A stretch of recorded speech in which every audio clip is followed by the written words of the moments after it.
All right. My name is Emily Parson, and I am the administrative assistant here at the Coeur d'Alene Center. And today I am going to show you guys how to utilize your Warrior Mail account, which is powered by Microsoft. So really, we're going to be diving into all of the different features and tips and tricks to using Microsoft Outlook. And then I'll present for about 30 to 40 minutes, just depending on how long it takes. And then at the end, we can answer any questions that anyone may have. I will be keeping an eye on the chat, and we also have Justine Garner here to check the chat and let me know if I've missed anything. But with that, let's get started talking about Warrior Mail. First things first, is there a difference between Warrior Mail and Microsoft Outlook? No, there is not. They are the same thing. We call your student email the Warrior Mail because it is specifically given to you through LC State, but it is powered by Microsoft. So the email that you're using as your student email, Warrior Mail, is an Outlook email account. So there's no difference. So if I refer to them interchangeably, they're the same thing. Let's talk about why you should use Outlook. So some of you might be wondering, why do I need to know how to use this specific email account, this specific email service?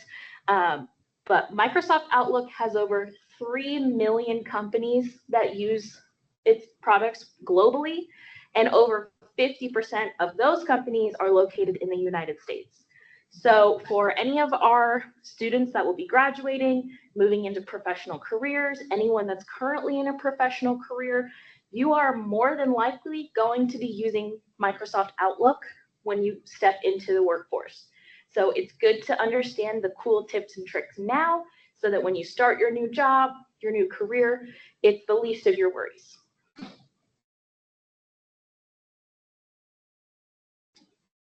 Now, there's a lot that we could get into with Microsoft Outlook. We're already going to be covering quite a few things today, but primarily in the email portion of Outlook, we're going to be talking about the different tools that you can use to track your emails. We're going to look at the different sending options for sending emails. I'll show you where you can create an email signature, and I'll show you how you can color code your emails based on who is sending them to you.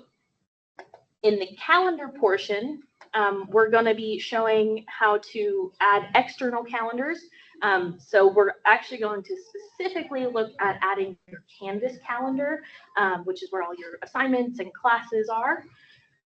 I'll show you how to create a calendar event, how to utilize the tags function while creating an event, how to use the scheduling assistant, which is very helpful if you are trying to set up a meeting with 10 different people, 20 different people. And I'll show you how to share your calendar with other people in your organization and outside, and how to edit the permissions that each person has. So they may not be able to see all of the details on your calendar, but they can still see when you're busy, so they can schedule meetings with you. First step, I want you guys to know how to access your email account. If you don't already have this bookmarked, you're going to go to lcsc.edu, click on that For You button at the top of the screen, and then click on Warrior Mail. If you have clicked on the For You button and you're not seeing Warrior Mail, you want to double check that you have selected current students on the left-hand side here.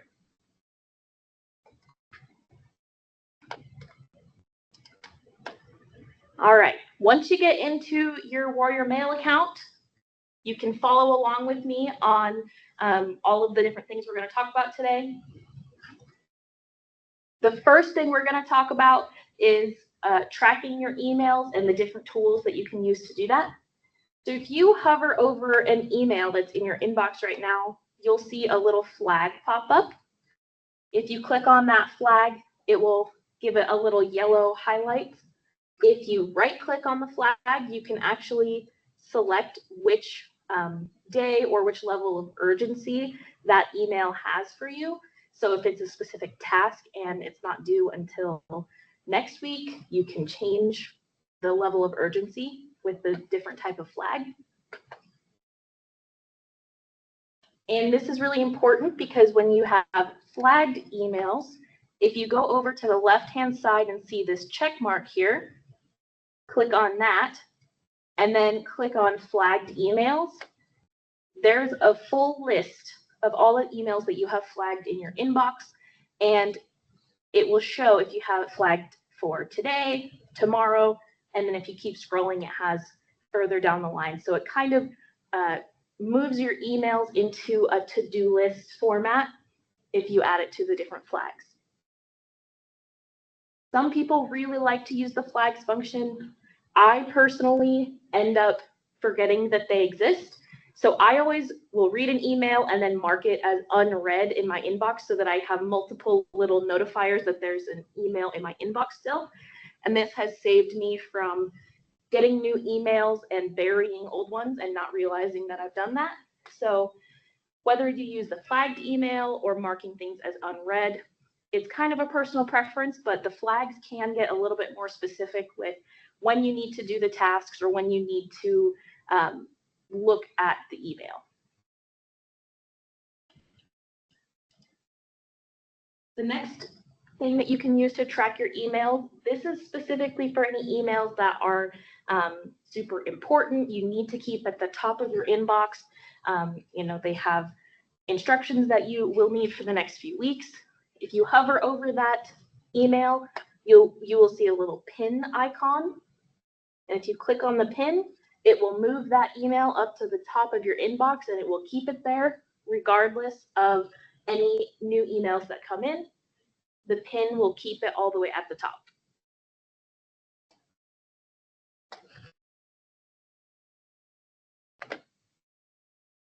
Now we're going to talk about sending options. And when I talk about sending options, there's really only two that we're going to cover. The first is undo send. So if you've ever typed out an email really quickly and sent it, and then you realize, oh no, I sent this to the wrong person, or I didn't add a person that should have been on the email, or I gave the wrong information, anything along those lines, you want to be able to set this up so that you have the option to undo that send of email, and then you can fix it and send it the correct way. So to set this up, you're going to go up to your upper right-hand corner to the little gear. Once you click the gear and you're in the settings menu, you'll click compose and reply. And then you'll scroll down until you see that undo send option. And there is a slider bar under the undo send option, and you can change the option from 5 seconds after you send an email, you can still undo send, or up to 10 seconds. So it basically will put that outgoing email in a little holding pattern for up to 10 seconds before it actually gets sent to the person you're trying to contact. And then once you have that selected and saved, when you're sending an email, you'll then see this gray pop-up box that says sending ... and there is an undo option. So this can prevent you from sending anything that you accidentally don't want to send yet, or you don't want to send to that particular person. And it's just a good rule of thumb to have this selected. That way, you know, if you don't ever need it, it's not really a hindrance to have it on, but when you do need it, you really want to have it.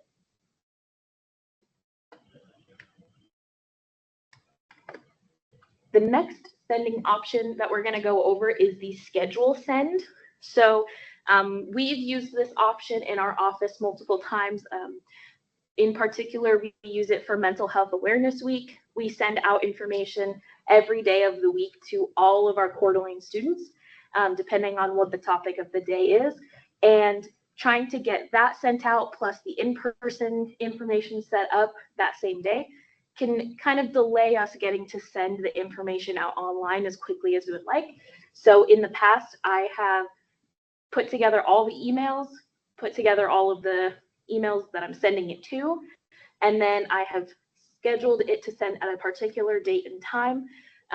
The only thing you have to be aware of with this is that if your computer is shut down or you don't have Outlook open and running on your computer, it'll wait till it reconnects to the internet to actually send it. So I have to make sure to leave my computer still running for it to actually send on time. Or if there's anything that needs to get sent out on the weekend, we'll use this as well. So when you compose an email, you have that blue send button at the top. If you click on the little drop down arrow, you'll see schedule send as an option.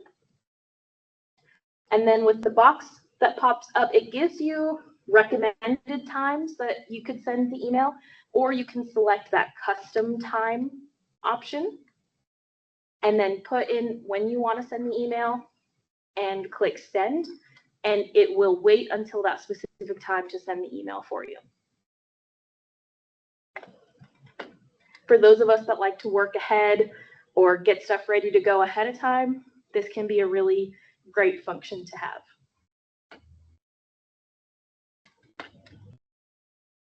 All right, next we're going to talk about creating a signature. When you send an email as a student, as a professional, to another student or to another professional, you want to make sure that you do have an email signature set up instead of just a blank, thank you and your name. This makes people feel a lot more comfortable with who's sending them the email. They will most likely not think that you're sending them a spam email if you have an official email signature set up.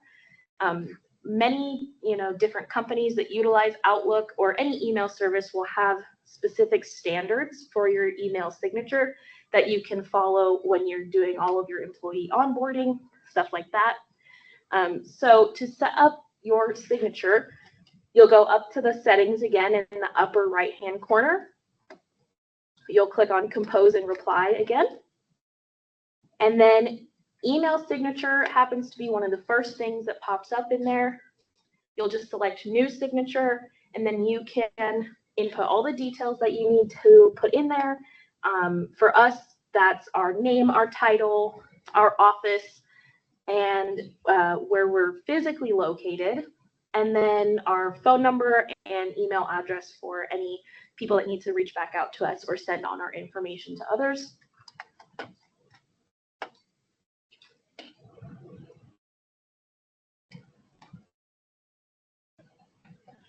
Okay, this next part is color coding your incoming emails.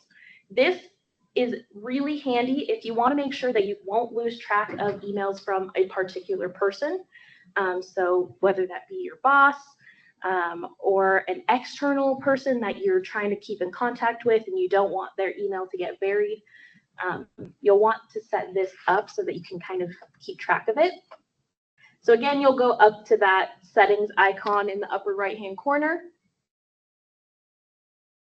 You'll select conditional formatting in the settings box.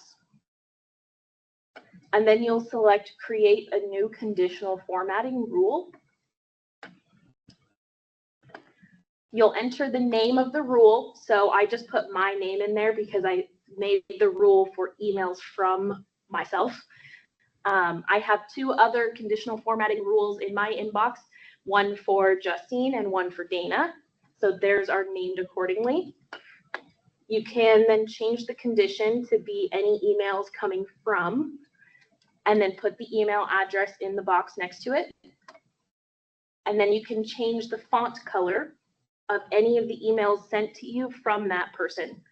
In the conditions drop-down box, there are a lot of different conditions you can add. So you can say, from Emily, where I am CC'd. So nothing directly sent to me, but only emails sent to a group that I was CC'd on. Or from this person and also includes this person.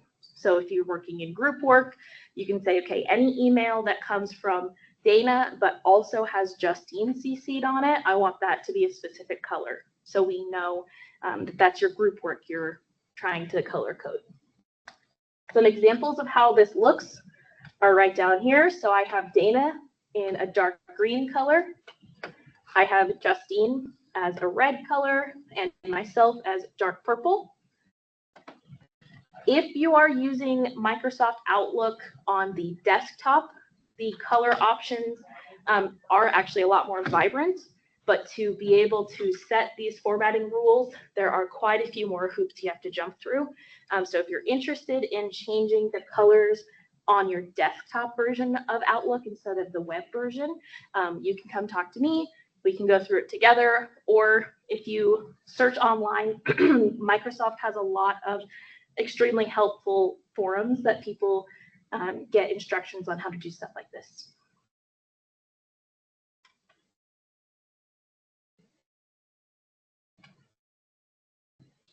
All right, let's talk about using the calendar.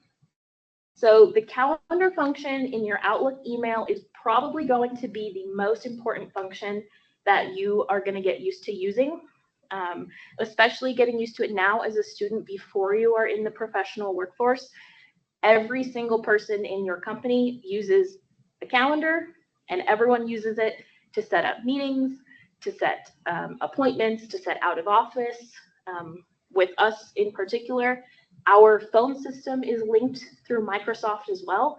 So if I have out of office on my calendar, it automatically sends my voicemail to an out of office voicemail. So getting in the habit of setting up your calendar, keeping it up to date, using it for your work schedule, your school schedule, anything that has to do with home or kids or life, anything like that, you can put it all on your calendar. You'll get to your calendar by going to the left-hand side of your screen and clicking on the little calendar icon.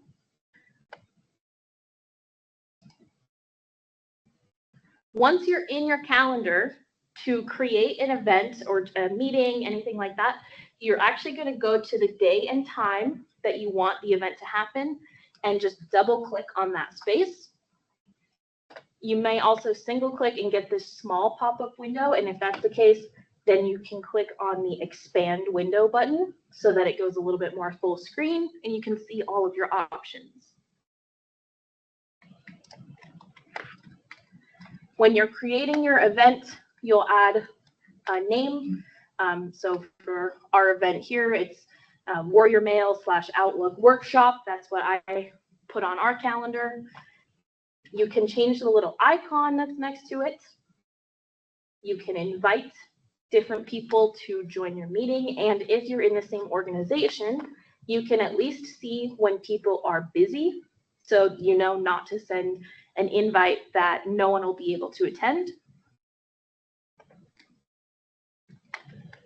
You can categorize the event on your calendar so that you have the different color blocks all over your calendar. So if you have an appointment, if you have a meeting, if you have bills that are due, you can give them all different categories and they'll all be different colors on your calendar.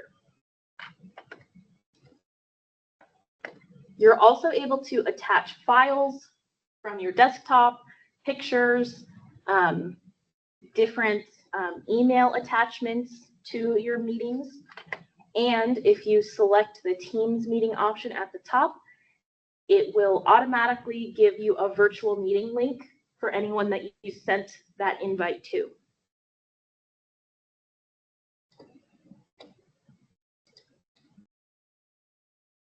The most helpful thing you can use when setting up a meeting with multiple different people, multiple different schedules, is the scheduling assistant. So at the top of your meeting event, if you select scheduling assistant, it will bring in the schedules of the people that you have required to attend this meeting, and you can move this little slider bar back and forth to a spot where there's a clear opening and there isn't a block of color blocking that time. This will allow you to send meeting invites and up to 10, 20 different people. You can see if it'll fit with anyone's schedule. You can find the most likely time that people can meet, and it is the best function for trying to get lots of people together at a specific time.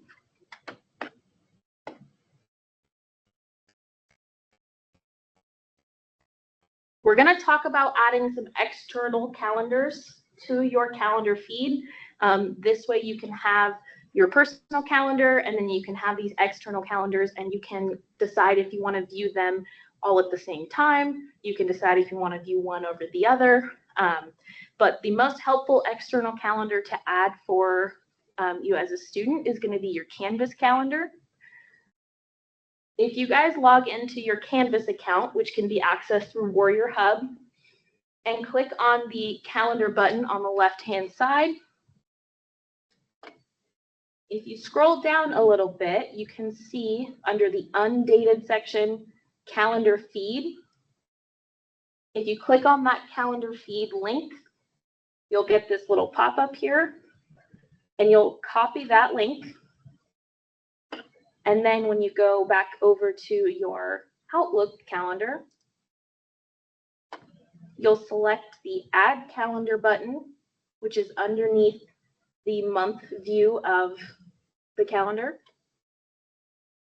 There's a lot of different options here for different calendars to add, but for this particular one, you're going to select Subscribe from Web. And then you're going to paste that URL that you just copied into the top box there. Then you can name your calendar. You can decide what color you want that calendar to be. And you can decide what charm you want to use. So this one in particular, I selected an open book. And then you can import it. In this Add Calendar page, you'll also see you can create a new blank calendar. So if you want to have multiple different calendars under your account, instead of using the different tags, so you could have, you know, sports calendar, you could have work calendar and school calendar all separate, and then you can decide whether or not you want to view them all at the same time. That's where you would add a blank calendar. Add from directory, so you can send a request to someone within your organization to add their calendar or to view their calendar. And then some external calendars won't have just a link that you can copy like the Canvas link, but they'll have a download calendar function, and that's where you would upload from file. You would upload that whole calendar into Outlook. The online version of Outlook also has the option, if you select sports, you can browse different types of sports and sports teams. So you could add your favorite football team schedule onto your calendar so you are always up to date when they're playing, and all sorts of fun stuff like that.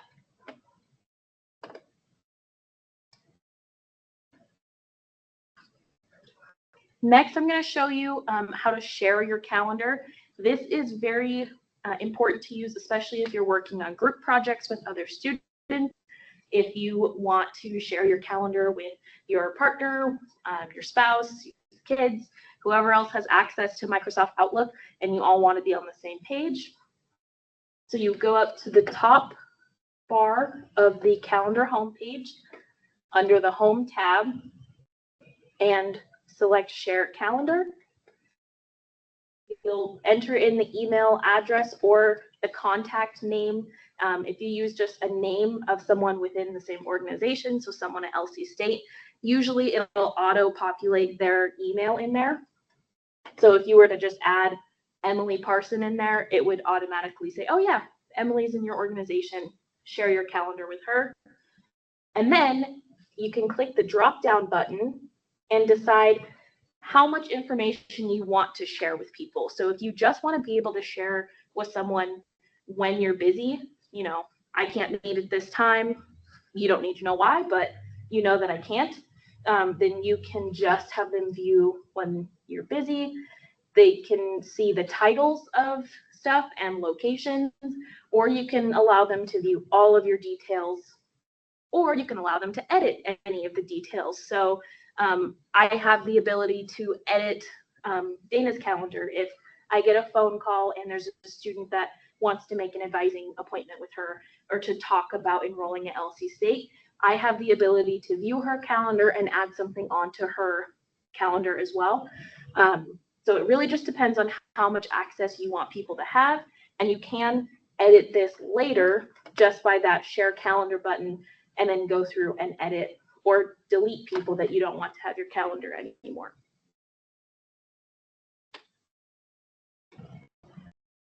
All right, so that was the last thing we're covering today. I wanted to let you know that this was the third digital workshop series in a series, and the other two were recorded and posted to our website as well as our YouTube page.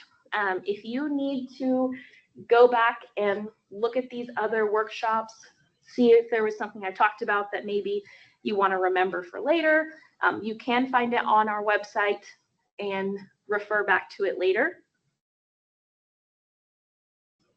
Now that we have reached the end of the presentation, does anyone have any questions?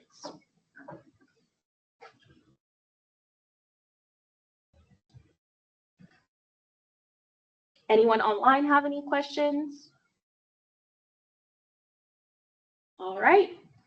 Well, thank you guys so much for joining, and I'm really excited to be able to share these resources with you. If you have any additional questions about any of the Microsoft resources that you have access to as a student, feel free to pop by the Student Services Center and ask any one of us, but I am particularly excited about using all of the Microsoft resources. So if you have questions or you want to dive in deep on some different resources, just let me know. And other than that, I think we're going to call it a day for this workshop.